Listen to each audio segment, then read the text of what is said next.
வணக்கம். 2025 ஆண்டு தரமைந்து புலமை பரிசில் பரீட்சை 2ஆம் பக்க வினாக்களுக்கு விடை காணும் முயற்சி. 6வது வினா 1 2 3 4 5 6 2 1 4 5 1 7 8 4 5 என்னும் 3 குறியீட்டு கூட்டங்களுக்கும் முறையே பொருத்தமான சொற்கள் இடம்பெறும் விடை யாது என்று வினாவப்பட்டுள்ளது. இந்த வினாவில முறையே என்ற சொல்லை நாங்கள் கவனத்தில் கொண்டு விடை அளிக்க முயற்சிக்க வேண்டும்.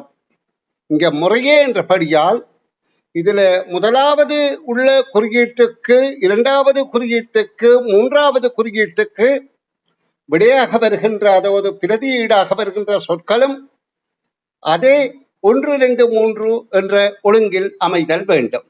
இப்ப நாங்க இது முதலாவது சொல்லில 1 என்ற இலக்கம் முதலாவது இடத்திலேயும், 2வதுல 3வது இடத்திலேயும், 3வதுல முதலாவது இடத்திலேயும் இருக்கின்றதை கொண்டு நாங்கள் எழுத்துக்களை ஒப்பிட்டு பார்க்கும் போதும் முதலாவதுல கோ 1, கோ 3, கோ 1 பொருத்தமாக இருக்கின்றது. இப்ப நான் இறுதி விடைக்கு வரவில்லை, விடை காணும் முயற்சிக்குத்தான் தங்கி இருக்கிறார். ஆனால் அடுத்ததுல கோ 1, கோ 1ல வந்து அடுத்த 3 வந்தது பிழை. ஏன்? முறையே என்ற முறையில். அப்ப 2வது நாங்கள் இனி கருத்திலே கொள்ள தேவையில்லை. அடுத்தது 1 3 1. அப்ப 1ஐயும் 3ஐயும் தான் இனி அடுத்த இலக்கங்களோடு பிரதியீடாக நாங்கள் கருத வேண்டும். இனி நாங்கள் பார்க்கின்ற போது இந்த 2 என்கின்ற இலக்கம் 1க்கு அடுத்து 2 என்பது, அதே நேரம் அடுத்த 2வதுல 1க்கு அடுத்து 2 என்று இருக்கின்றது. இங்கே 6க்கு அடுத்து 2ஆக இருக்கின்றது. அப்ப இதுல நாங்கள் 2வது எழுத்தாக இருப்பது 2வதிலும் 2வது எழுத்தாக இருக்க வேணும்.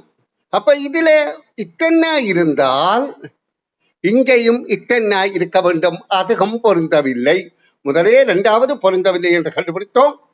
அப்ப இங்கே 2வது இங்கே இருக்கிறபடியால், இங்கேயும் இக்கன்னா இருக்கிறபடியால் எங்களுக்கு இந்த 2ஐயும் பார்த்தே 3வது விடைதான் பொருத்தமானது என்ன அதே நிமிட நேரத்தில் கணித்துக் கொள்ள முடியும். ஆகவே 6வது கேள்விக்கான விடை 3 என்பது ஆகும். இனி நாங்கள் 7வது கேள்விக்கான விடை காணும் முயற்சியில் ஈடுபடுவோம். பின்வரும் விவரத்துக்கு ஏற்ப எமது கிராமம் பற்றி தயாரிக்கப்பட்டுள்ள சரியான பரும்படி படம் யாது? இதுல 3 பரும்படி படங்கள் தரப்பட்டிருக்கின்றது. அதிலே எமது கிராமம் பற்றிய சரியானது எது என்று கேட்கப்படுகின்றது. எமது கிராமம் பற்றிய விவரணம் கீழே இருக்கின்றது. எமது கிராமம் ஒரு மலைச்சாரலின் அடியில் உள்ளது. அப்ப எங்கட கிராமம் மலைக்கு அடியில இருக்கின்றது. மலை என்பது உயரமானது. அப்ப இந்த 3 படத்திலையும் மலை காட்டப்பட்டிருக்குது. அப்ப மலைக்கு அடியில எமது கிராமம் இருக்கின்றது. கிராமத்தின் கீழ் அந்தத்தில் ஓர் 6 பாய்ந்து இறங்கும் அதே வேளையில், அதாவது கிராமத்தின் கீழ் அந்தத்தில அடிப்பாகத்தில 6 பாய்கின்றது. அப்ப 6 நிச்சயமாக இதாகத்தான் இருக்கலாம் அல்லது இதாக இருக்கலாம். இது இருக்க முடியாது என்றால் கீழ்ப்பாகம் என்று குறிக்கப்பட்டபடியால் அப்ப நாங்க ஒவ்வொன்றாக பார்த்துத்தான் அதில் சரியானபடியே கண்டுகொள்ள வேண்டும். அதாவது கீழ் அந்தத்தில் ஒரு 6 பாய்ந்து இறங்கும் அதே வேளை மலைச்சாரலிருந்து கிராமத்தின் நடுவில் பாய்ந்து இறங்கும் ஒரு கால்வாய். அப்ப கால்வாய் என்பது இதுதான் பொருத்தமாக இருக்கின்றது. இங்கும் பொருத்தமாகத்தான் இருக்கின்றது கால்வாய். ஆனா இங்க 6னால இது 6 என்று குறித்ததால நாங்க இந்தபடியே இனி கருத்தில் கொள்ள தேவையில்லை. இப்ப இது 6 கால்வாய் என்பது எங்களுக்கு புரிந்துவிட்டது. கிராமத்தின் அந்தத்தில் அந்த பண்றது தொங்கல்ல ஆற்றுடன் கலக்கின்றது கால்வாய். எமது கிராமத்தில் ஒரு அருவியும் உள்ளது. அருவி இருக்கின்றது. இங்கே அருவி இருக்கின்றது. எமது வீடு அருவிக்கு கிழக்கேயும், அதாவது நாங்கள் பிரதான திசைகளை சிலுவை அடையாளத்தில் போட்டா வடக்கு, கிழக்கு, தெற்கு, மேற்கு என்பது தெரியும். அப்ப எமது வீடு அருவிக்கு கிழக்கே பொருத்தமாக இருக்கின்றது. பாடசாலைக்கு மேற்கே, அருவிக்கு அதாவது எமது வீடு அருவிக்கு கிழக்கேயும் பாடசாலைக்கு மேற்கேயும் இருக்கின்றது. அப்ப இந்த வீடு நடுவிலே அமைந்திருக்கிறது. கிழக்கே மேற்கே என்பது பொருந்துகின்றது. இங்கே பொருந்தவில்லை. வீடும் பாடசாலைக்கு ரெண்டுக்குமே கிழக்கு பக்கத்தான் இருக்கானபடியே இந்த விடையின் தவறு. முதலாவது விடையே பொருத்தமானது ஆகும். இனி நாங்கள் 8வது வினாவுக்கு விடை காணும் முயற்சியில் ஈடுபடுவோம். 8வது வினா, அமல், பிமல், சமல் ஆகிய 4 வீடுகளின் அமைவு தரப்பட்டுள்ள படத்தில் முறையே ABCயினால், முறையே என்ற சொல்லுக்குத்தான் முக்கியத்துவம் வழங்குங்கோ. முறையே என்பதால அமல் என்பது இது, பிமல் என்பது இது, சமல் என்பது வீடு இங்கே இருக்கின்றது. ABC முறையே இருக்கின்றது. அவ்வீடுகளை தொடுக்கும் பயணப்பாதை வட்டத்தினால் காட்டப்பட்டுள்ளது, வட்ட கோட்டுப்படமாக காட்டப்பட்டுள்ளது. அவர்கள் மூவரும் தமது வீடுகளிலிருந்து ஒரே நேரத்தில் புறப்பட்டு அம்புக்குறியினால் காட்டப்படும் திசையில், அதாவது இடஞ்சொலியாகத்தான் இங்கே அம்புக்குறி இருக்கின்றது, காட்டும் திசையில் அவர்கள் மூவரும் தமது வீடுகளிலிருந்து ஒரே நேரத்தில் புறப்பட்டு அம்புக்குறி காட்டப்படும் திசையில் ஒரே கதியில் ஒரே வேகத்தில வட்டப்பாதை வழியே வருகின்றனர். யார் ஏனைய இருவரது வீடுகளை முதலில் கடந்து செல்வார் என்பது கேள்வி ஆகின்றது. இப்ப நாங்கள் இந்த வட்ட வரிப்படத்தை அதாவது 8 பாகங்களாக பிரிப்போமாக இருந்தால், இப்படியாக 8 பாகம், அதாவது நிலைக்குத்துக்கோடு, கிடைக்கோடு, 2 சாய்கோடாக 8 பாகமாக பிரித்தால், இதில் 2 வீட்டை விரைவில் தாண்டுகிறவர் யார் என்று பார்ப்பதற்கு முதல் அமலை பார்ப்போம். அமல் 8ல் 1 பாகம், 8ல் 2 பாகம், 8ல் 3 பாகம், 8ல் 4 பாகத்தோட 2 வீட்டையும் தாண்டுகிறார் அமல். இரண்டாவது பிமலை பார்ப்போம். 1, 2, 3, 4, 5, 6, 7க்கு பின்புதான் தாண்டுகின்றார். அதாவது 8வது, அதாவது ஒருவர் 8ல் 4 பாகத்தில் தாண்டுகின்ற போது அடுத்தவர் 8ல் 7 பாகம் தாண்டித்தான் தாண்டுவர். அடுத்தவர் முதலாவது அமல், அடுத்தது பிமல். இது அமல், இது பிமல். அடுத்த 3வதாக இருக்கின்றவர் சீல இருக்கிறவர் போவதாக இருந்தால் அவர் இதில் 4ம் இங்கு 1ம், அப்ப 8ல் 5 தாண்டித்தான் வருவார். அப்ப குறுகிய நேரம் 8ன் மேல் 4, அப்ப குறுகிய நேரத்தில் கடக்கிறவர் அமல் என்ப முதலாவது விடையே பொருத்தமானது. இனி நாங்கள் 9வது வினாவுக்கு விடை காணும் முயற்சியில் ஈடுபடுவோம். இவ்வறிவில் எத்தனை முக்கோணிகள் உள்ளன என கேட்கப்பட்டுள்ளது. இது வைத்த பேனாவை திருப்பி எடுக்காது ஒரே தடவையில் கீறக்கூடிய வடிவம் என்பதை கவனத்தில் கொள்ளுங்கள். இப்ப இந்த வடிவத்தை கீறி காட்டுறோம் பாருங்க. வைத்த பேனா எடுக்காமல் கீறக்கூடிய வடிவம். இந்த வடிவத்தில எத்தனை முக்கோணிகள் இருக்கின்றன என்று கேட்கப்படுகின்றது. நாங்கள் இப்ப தனித்தனி முக்கோணிகளாக எண்ணினால் 1, 2, 3, 4, 5, அதாவது 3 நேர்கோடுகள் இணைந்த மூடிய வடிவம் முக்கோணம் என்பது எங்களுக்கான பரவிலக்கணம். இதன்படி இந்த ஒவ்வொன்றிலையும் நாங்கள் இனி இதை கருதுகின்ற போது, இந்த பாருங்க, முதலாவதாக நான் இந்த பச்சை நிறத்திலேயே காட்டுறேன். இப்படியான ஒரு முக்கோணம் இதுல பெற்றுக்கொள்ள முடியும். இப்படியும் ஒன்று பெற்றுக்கொள்ள முடியும். அதாவது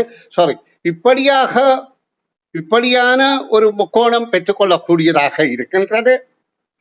அடுத்தது இப்படியான ஒரு முக்கோணம் ஏற்கனவே பார்த்தாச்சு. அப்ப 1, 2 இந்த வடிவிலே ஒவ்வொரு முக்கோணியில இருந்தும் நாங்கள் இன்னும் ஒவ்வொரு முக்கோணிகளை பெற்றுக்கொள்ள முடியும். அப்ப 5ஓடு 5 சேர்ந்தால் 10 என்பதுதான் பொருத்தமான விட. ஆயினும் இது தனித்துவமான முக்கோணமாக 3 பக்கங்களை கொண்ட முக்கோணமாக இதை கருதக்கூடுமே ஒழிய இது முழு முக்கோண எண்ணிக்கை அல்ல என்பதை கருத்தில் கொள்வோம். அப்ப 2வது விடை பொருத்தமானதாக இருக்கின்றது. இனி நாங்கள் 10வது வினாவுக்கு விடை காணும் முயற்சியில் ஈடுபடுவோம். ஒரு சதுரமுகியின் 6 முகங்களிலும் 1 6 வரையிலான இலக்கங்கள் ஒவ்வொரு முகத்தின் மீதும் ஓர் இலக்கம் வீதமும் ஒன்றுக்கு எதிரேயுள்ள முகங்களின் மீதும் இருக்கும் இலக்கங்கள் கூட்டுத்தொகை 7ஆகவும் இருக்குமாறு உள்ளன. சதுரமுகியின் எந்த முகத்தையும் அடுத்துள்ள 4 முகங்களில் இலக்கங்களின் கூட்டுத்தொகை யாது? அதாவது இங்க பாருங்க, இதில் 1 இருந்து 6 வரை இருக்கின்றது. அப்ப நாங்கள் 1 2 3 4 5 6 என குறித்து கொண்டால் இதில் எதிரெதிர் முகங்களின் எண்களின் கூட்டுத்தொகை என்பது 1 6 2 5 3 4 என்பது எங்களுக்கு தெளிவாக தெரியும். இப்ப என்ன கேட்கப்படுகின்றது, ஒரு இலக்கத்தின் எதிராக, அதாவது அயற்பக்கங்கள்ல வரக்கூடிய, அதாவது அதிന്റെ அயற்பக்கங்கள் வரக்கூடிய ஒரு முகத்தின் மீதும் ஒரு இலக்கம் வீதம் ஒன்றுக்கொன்று எதிரே உள்ள முகத்தின் கூட்டுத்தொகை 7ஆகவும் இருக்குமாறு சதுரமுகியின் எந்த முகத்தையும் அடுத்துள்ள 4 முகங்கள். இப்ப இந்த 1 நாங்கள் எடுத்துக்கொண்டால் இந்த 1க்கு அடுத்துள்ள 4 முகம் என்றால் இந்த அடியில இல்லாமல் வருகின்ற 4 முகம் தான் 1க்கு அடுத்துள்ள முகம். அப்ப நாங்கள் 1க்கு அடுத்துள்ள முகத்தை பார்ப்போமாயிருந்தால் இது 2 கவிழ்ந்த இந்த 4 எண்களின் கூட்டுத்தொகை எதுவாக இருக்குது என்று பார்த்தால் 5 4 9 14 என்பதுதான் சரியானபடியாக இருக்கின்றது. இந்த வகையிலும் 10 14 அமைய முடியாது. மற்ற இலக்கங்களுக்கு பார்த்தாலும் நியாயமாக முடியாது. ஆகவே 2வது விடையே பொருத்தமானது. இனி நாங்கள் 11வது வினாவுக்கு விடை காணும் முயற்சியில் ஈடுபடுவோம். ஒரு தராசின் ABC எனும் பொருட்களின் நிறைகள் அளக்கப்பட்ட 3 சந்தர்ப்பங்கள் கீழே காட்டப்பட்டுள்ளது. அதற்கேற்ப ABC ஆகிய 3 பொருள்களினதும் நிறைகள் முறையே என்று கேட்கப்படுகின்றது. இப்ப நாங்க இதுல இந்த தராசின் ஆரம்ப ஸ்தானம் என்றோ முடிவு ஸ்தானம் என்றோ இலக்கங்கள் குறிக்கப்படவில்லை. ஆனா ஏ என்கின்ற பொருள் காட்டுகின்ற இடத்திலிருந்து பி என்கின்ற பொருள் காட்டும் இடத்துக்கிடையிலான இடைவெளி 2, ஏ விட சிக்கு இடைவெளி 1 அல்லது பியை விட 1 குறைவு என்று எடுக்கலாம். ஏ விட 1 கூட அல்லது சியை விட 1 குறைவு என்று எடுக்கலாம். இப்ப எங்களுக்கு இந்த நிறைகளை ஒப்பிட்டு பார்ப்பதற்கு 0 கழிக்க முடியாது. அப்ப நாங்க இதுக்கிடையில இருக்கிற இடைவெளி 2 என்றால், இதுக்கிடையில இருக்கிற விட 1 என்றால் இந்த அடுத்ததுக்கு உள்ளது, அதாவது இதுக்கும் இடையில 1 என்றால் முதலாவது விடையை பார்ப்போம். 450க்கும் 550க்கும் இடையில 50 ஆக 2 தரம் இருக்கின்றது. அப்ப 100 என்ற இடைவெளி பொருத்தமாக இருக்கும். அப்ப 550 50 போனால் 500 என்பதும் பொருத்தமாக இருக்கும். ஆகவே முதலாவது விடையே பொருத்தமான விடையாக கருதலாம். நன்று. அடுத்து தொடர்ந்து வருகிற வினாக்களுக்கு தொடர்ச்சியாக நான் விடை காணும் விளக்கங்கள் தருகிறேன். நன்று.